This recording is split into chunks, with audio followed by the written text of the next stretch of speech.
And welcome back to the latest episode of the MovieBabble Podcast. This is kind of a weird week, to say the least. Brennan and I were kind of weirded out last week, but it's kind of gone up another notch here. So even just looking at the top five of the box office, and we'll get into it, nothing really good here at all. So we have Onward in the top spot with 10.5 million. That's a 73% drop. And then right at 2 and 3 are I Still Believe at 9.5 and Bloodshot at 9.3 million. And then Invisible Man at number 4, 6 million. That's a 60% drop from last weekend. And then we have the last newcomer, The Hunt, at 5.3 million. So Brennan, not a lot of great stuff going on here. And obviously a lot of that is this is the first weekend of a lot of self-quarantining going on for the coronavirus. Just looking at all this information is really sad, don't you think? No, this is rough. Last weekend everything happened so fast over here. I mean, last weekend, obviously we had Onward not really do that great, but we saw the other films have decent drops. So we thought maybe it was just a little bit of the coronavirus impact, but mostly just an Onward thing. And then literally within 72 hours, just everything is starting to shut down over here. It's a crazy time. I really thought that Canada would be a little bit late to the game in terms of shutting a lot of stuff down. Like I saw a lot of cases start to come out in the US. I thought, okay, we're maybe a week, 2 weeks away. No, it was about 48 hours away. We followed suit with a lot of the American schools and shut down, and a lot of the malls and stuff, and movie theaters doing social distancing. I know the local theater by me, people can't sit beside each other. So when you buy a ticket, there has to be a space in between each seat. So I guess there's just going to be the new normal, the new abnormal potentially. But it's definitely taking a huge hit on these movie theaters, and it's going to suck for the minimum wage workers, obviously, the teenagers trying to make some money, because I'm sure the hours are going to be cut, and then a lot of these movies too are struggling in a way. Yeah, it is really a bummer, and kind of to put everything into perspective, to think about all the workers and even just across industries where a lot of cool things have come out of this has been NBA players kind of contributing a ton of their salaries to arena workers and things like that. So those kind of gestures are really nice. But yeah, it really sucks out there. And it was kind of the same for me this week, where the beginning of the week, we talked last week and we were like, oh, this seems kind of weird, but we're going to keep monitoring it. It might not be the worst. There might be some, kind of like what you said, where there's maybe a little bit of a lag with people being nervous, but nothing like this. And then throughout the week, and even at my day job where I'm in the office and getting multiple emails all the time from just like the staff on high saying, hey, we're monitoring the situation, looks okay. And then you get later and later in the week and people are just leaving, and you hear more about more cases popping up. And I live in the DC area, and then there was news that came out that there was a priest who gave communion in the Georgetown area in DC, and he didn't know he had coronavirus until after he had given like his service for the week. So right, yeah, that's like a couple hundred people there, and like you think about all who those people touched, and your mind goes nuts with the anxiety. And I think by the end of the week, when I take public transportation to go to work, and I was nervous to even just like touch poles or get within close to people. It was really nerve-wracking, and the only chance I got to go out to see the movies this week, I saw Bloodshot on Thursday night, and that was kind of when everything seemed to be kind of coming towards a head, and that's when final travel bans were kind of coming in here in the U.S. and whatnot. And I felt scared going out, and that's obviously like, if that's me feeling, and I feel like I'm not too crazy with this kind of stuff, but I can imagine a lot of people are just really nervous to go out. It's kind of scary in that way when you think about how this is get past, like all the ways that it can get past to people, or like, oh, it can stick on surfaces. The coronavirus can stick on surfaces for a couple hours, and you think about just all those things. It's scary, and you do see it here, where all these movies just vastly underperforming, and no matter what. I mean, for some of these, like The Hunt, that movie, it's really interesting because that was probably going to be a big time just conversation starter, considering it's very politically inclined, and it was pushed back from last September based on political issues, with Trump even like basically subtweeting it and things like that. It feels like we're really losing a lot this week and coming into the next weeks as well. Yeah, it's going to be a really sad next couple of weeks at the box office, and it's just going to get worse because you're not going to have any new movies coming out. You're just going to have these same movies that are there right now being recycled, and that's an issue for sure. This is actually the lowest. This is like the worst performing week since 1995, week 11 in the year since 1995. So the 11th week of the year, calendar year. 1995 was the last time it was this low, and taking into account inflation, like that's just a flat number. I mean, that's just a crazy thing to think about. All the holdovers dropped over 60% from this week to last, all the major holdovers, and there's no new wide releases for at least another 3 weeks until April 10. And I have a decent feeling that that might even change because things are 100% going to get worse. Yeah, and I think that movie's Trolls World Tour, which is just that's just crazy to think about. The one hope we have is waiting for Trolls World Tour to show up, which is just like, what the hell is happening to us?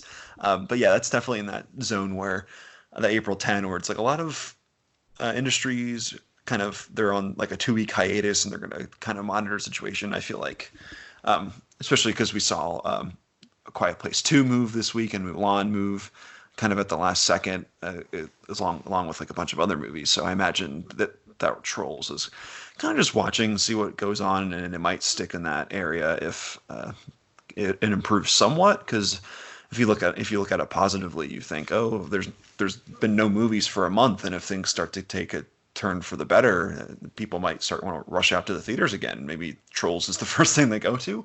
Maybe that's the thought process there. But yeah, I'm kind of with you where I think this is probably going to get worse before it gets better.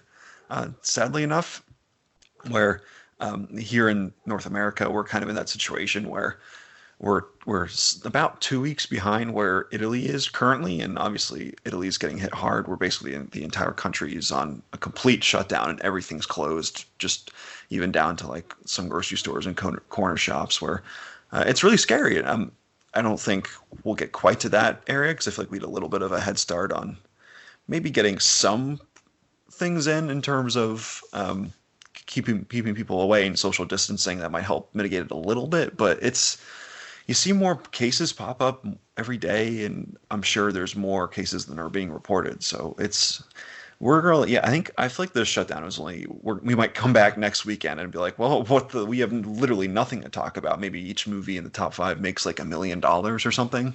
I don't really know. We're in crazy, unprecedented situations here. Yeah, it sucks, and I think that obviously we're definitely going to see things get worse because you have a lot of people who are who don't feel the symptoms as much as others, and they're definitely not going to be going and reporting it. So you're probably seeing so many unreported cases, and you just think about the entire ripple effect on the economy and on just individuals themselves. I mean, we don't wish any bad things among anyone, so it kind of sucks because it can be fatal for very obviously at risk sectors of the population. So you don't want to be spreading that. You want to be staying safe. And I think that with the new epicenter of this virus now moving into Europe, I think as of yesterday, Europe now has more cases than Asia. I think slowly that will transition to North America, as you said. I think that obviously Asia starts with the epicenter. They're over their peak. They're starting to come down. Now it's Europe, and then it's going to hit us soon enough over here. So I expect that it'll definitely get a little bit worse before it gets better. And I don't know about that April 10 date. I think that we might see things get pushed back a little bit more. This is just a crazy, crazy thing because you don't really see the entire world sort of come to a halt. I mean, every major sports league is suspended for the time being. That's a whole nother conversation. That's not really movie related, but I mean that's a big thing in and of itself. I know the Olympics are still reportedly a go. That's slated for the end of July, but we'll see what happens there. And it's crazy to see like people that we look up to in the industry even coming in contact with this, like Tom Hanks. Hopefully he does better, and it seems like he's doing good. He's given these nice daily updates with him and his wife, which is kind of sweet to see. But that's just a crazy thing to think about. Yeah, and I think that day when that was reported was kind of the first day it really hit me hard because I don't know about you, but I'm not like a very voracious news person. I don't you won't catch me at home watching CNN or Fox News or whatever other news site at night. So I'm very much into basketball when I'm not constantly just watching movies. So like the NBA being suspended and Tom Hanks kind of getting hit, it was kind of like a whoa. It was very much a wake up call, and it just seemed to escalate from there. And it's kind of crazy. And I know AMC here in the States kind of issued a report saying they're going to stay open, but they're going to keep all capacity in theaters to 50%, which I think is pretty smart, a way to kind of mitigate things. Where once they gets up to 50% capacity, they're going to say the showing is sold out. I don't really know if that's going to help much at all, because I mean, even my experience with Bloodshot, where the entire movie, I was just thinking about, man, I'm going to be pissed if I get the coronavirus watching this just completely average movie, where I feel like the barriers to entry at this point are so high, even just like leaving your house or going to see a movie, where it's just not worth it at this point, where you just stay home and watch Netflix or whatever you like, the Criterion channel or something like that. Like I just don't think it's worth it at this point. The streaming services are definitely winning big this week for sure. But yeah, I think that the worst thing that could possibly happen is you'll start to see the theaters actually announce that they're not showing anything. I think that'd probably be the worst thing. And I don't know if we'd get there, but I think there's definitely potential for us to get to that point, seeing how bad this gets in the next few weeks. I think that could happen. That'd be a crazy thing, because we're going to be seeing zeros on the board at the box office, on Box Office Mojo. I mean, that'd just be a wild occurrence. But Warner Bros., they came out with a statement after all the sporting leagues shut down, after Mulan, A Quiet Place 2, everything got moved.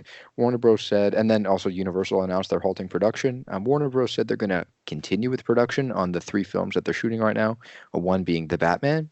Then literally 2 days later, they announced that they're halting production. So I guess maybe they assessed the situation, or now they're seeing that it's escalating so rapidly that they wanted to halt production. But it's a crazy time. But what about you? Have you been watching anything at home? I know, did you go see Bloodshot on Friday, was it, or yesterday? So I saw it on Thursday night, because after that I was feeling so anxious, where it's like I just don't want to like go out at all. Yeah. And I do feel bad for you think about, like you were saying, the ripple effect of all these things, where a lot of these movies are just going to be tank, and whether they deserved it or not, a lot of people might lose jobs over this. And I mean, we saw last week already with South by Southwest, they had to lay off 50 people because they couldn't hold the festival, and there's going to be like stuff like that all the time. And I mean, you talk about Bloodshot, and it's just a totally average movie where it's a Vin Diesel, just a classic Vin Diesel star vehicle, where he's just trying to start a franchise, and him just mugging at the camera, and it's not nearly as fun as it wants to be. That's just kind of it. It's a very bland, just action kind of sci-fi movie that you've seen variations of time and time again. So it's not really like going out of your house to, like, even like the list of movies we have out right now, like Onward, like everyone likes. It's not the best Pixar movie. Then you have The Invisible Man, which a lot of people saw already. Then you have Bloodshot, which is just fine. It's already leaving my memory.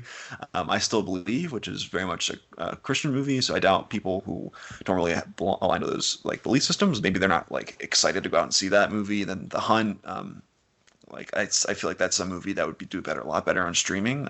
It doesn't. There's nothing really calling people to the box office right now. There's no big project out.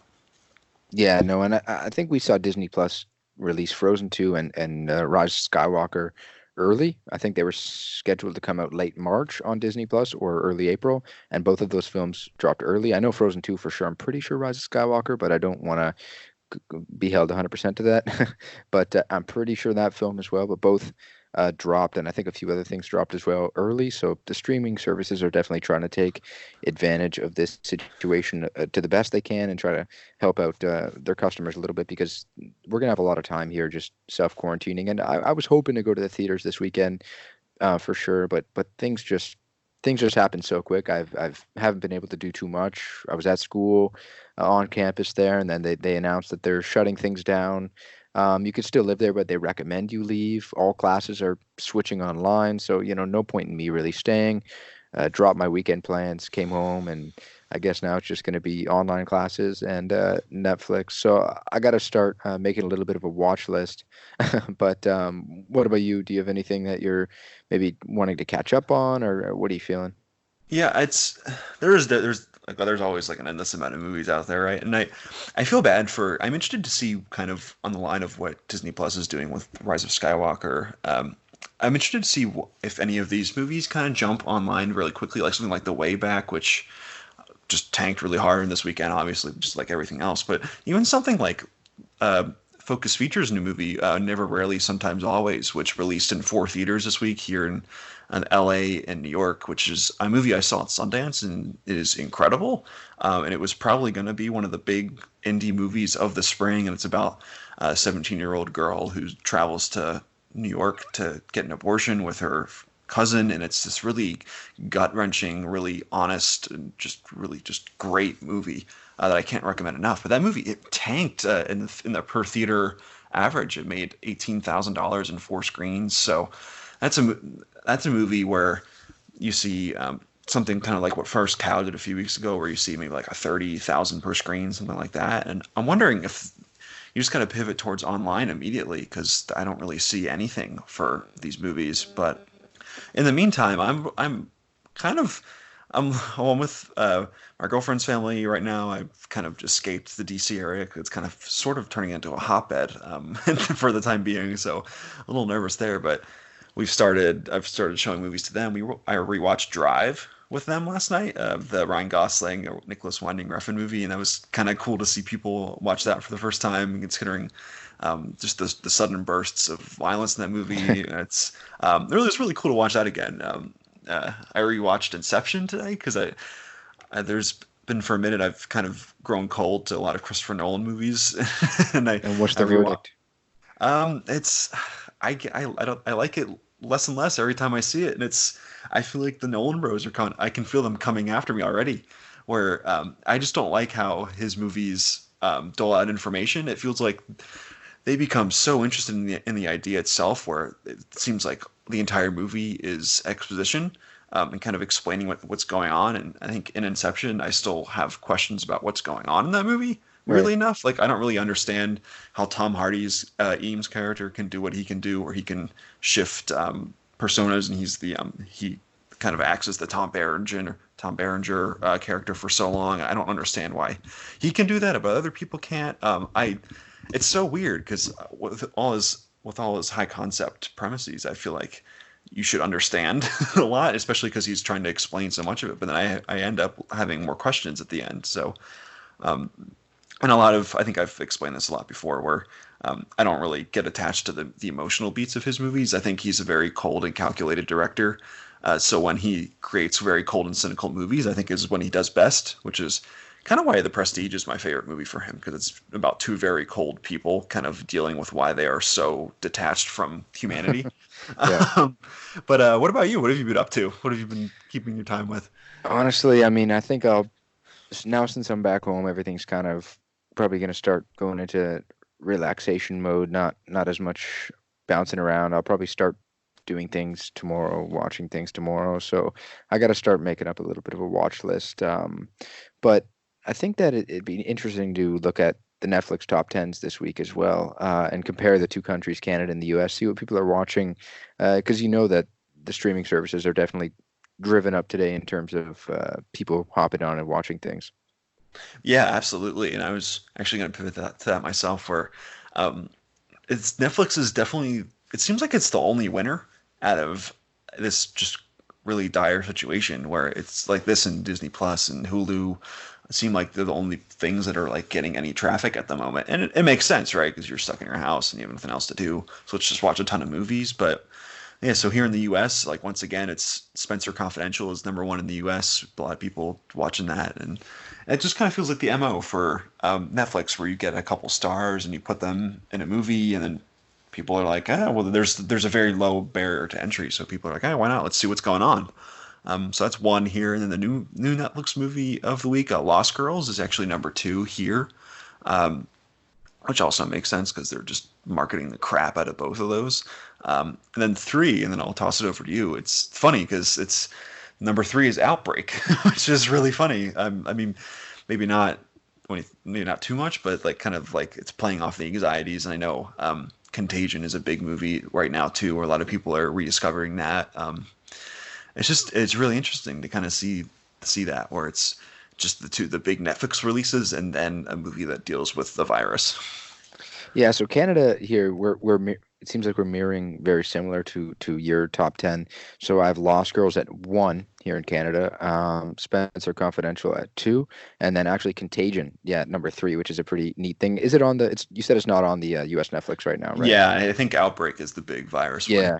I'm sure it'd be pretty high though if it was there. And just I love going on this top 10 to look at old things because new like if a movie drops right away, like we had Ready Player One up here get dropped a couple weeks ago, it's been on the top 10. A lot of the new movies are on the top 10. So I love when I see like a really old movie hop on the top 10 because I think it's neat to see sort of that trend. Looking at TV shows on Netflix, you always see like Friends and The Office kind of creeping into that top 10 just because they have so many consistent viewers. But with movies, I always love to see if there's a movie from 10, 15 years ago that kind of creeps its way onto this top 10. And yeah, Contagion's number 3 here in Canada. And I think people are really just getting in the mood for it. And it's an interesting thing. That's probably going to be the next thing I watch.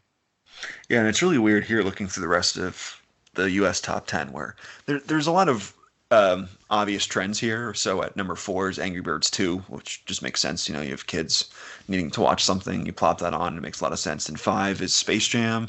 So you have a lot of generations of people who have a lot of nostalgia for that movie. I guess that's another conversation for another day whenever Space Jam 2 comes out, but I really hate Space Jam. So I guess I'll leave it at that for now. But yeah, you have Kung Fu Panda at the 9 spot. Which also is kind of in line there. And then the other movies there are just very strange, where the number 6 movie here is Go-Karts, which is a racing movie. It was also the other Netflix release of the week, so I guess that makes a little sense. But then at number 7 is Freaks. Have you ever heard of Freaks at all? I have, but It's the weird. It's like a very low budget science fiction movie that came out I think late last year. So I guess that shows the power of Netflix, where this is a movie that no one ever saw, like it made little money, but now it's on Netflix and people are loving it. So it's really bizarre. And then after that, you have Life as We Know It, which sure. And the last movie, I guess this one is kind of funny and it makes a little sense here, but the number 10 spot is Valentine's Day. yeah. Yeah, I don't have as interesting. I don't think I have too many kind of more geared towards kids films on the Canada top 10, but kind of just expanding out. I got Killer Elite at number 4 with Jason Statham. Do you know that film? Robert De Niro's in it too. Never heard of it. Yeah, neither have I. Go-Karts at 5. Yeah, Ready Player One 6. Pitch Perfect 3 dropped here recently. It's at number 7. Land of the Lost 8. A Million Ways to Die in the West came out a couple days ago on Netflix, or just got released here on Netflix, and it's 9. And then we got Rampage at 10. So a lot of it is films that have recently come out on the Canadian Netflix. But yeah, it's going to be neat to look at this top 10 on a week-to-week basis. I think it's definitely a cool sort of addition to the streaming service. Yeah, and I feel like we talked about this last week as well, where it's like, oh, is that going to drive people to watch it, or is it some weird Netflix thing where they're like, oh, hey, this movie, it just so happens that our big Netflix release of the week was number 1, right? Because they're so cagey about their data. Like we would never know. Like they could just put that there, and we'd be like, all right, I guess I'll watch this. So it is very strange. I'm trying to think of what, like we have like endless amounts of free time, right? And it's like, what do we do in this time? And I'm thinking about, I think now is finally the time where I pull the plug on finally buying the Criterion channel, which is something I've been kind of thinking about, waffling about doing for the longest time, but I think that might be a move for me as well. But yeah, I think there's going to be a ton of people just kind of just looking through Netflix and seeing like, oh, I haven't seen The Bling Ring yet, and that's on here. Let me watch that. Or I think that's a lot of, it's going to be what a lot of people do, because what else are you going to do? I certainly don't want to leave my house for any reason more than I have to, you know? I agree. I agree 100%. But yeah, I guess we're kind of just hanging out here, kind of weathering the storm, and it's a very, very weird time. And I guess I guess this is when I say to everybody out there, stay safe. Don't be stupid. Don't hoard toilet paper. All the just be smart. It's a very, very weird time out there. So I guess with that, it's kind of where we end it this week. Where we'll catch in next week to see if there's anything any big developments. But do you have any closing thoughts, Brennan? I don't know. I mean, it's going to be sad at the box office for the next few weeks. I guess we'll see what develops. But I mean, maybe we can think of something fun for next week or the week after if things don't really change for the better. But with that, I mean, just stay safe, stay clean.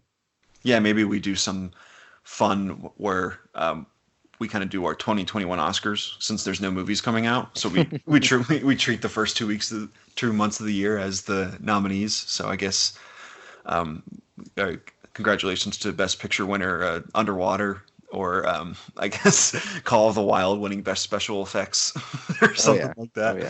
Oh, yeah. But yeah, it's a very strange time. So I guess thank you to everyone out there who's sticking with us, because it's just very weird. And we'll be back every week talking about, well, I don't know. We'll figure it out. But Brennan, thank you so much for joining me again this week. And we'll do our best with content on the site. I know everyone just in media in general is kind of stumbling, trying to figure out what to do. So I'm sure we'll figure some fun things to do here at MovieBabble. But as always, you can check us out at MovieBabbleReviews.com. And as always, just thank you very much for listening.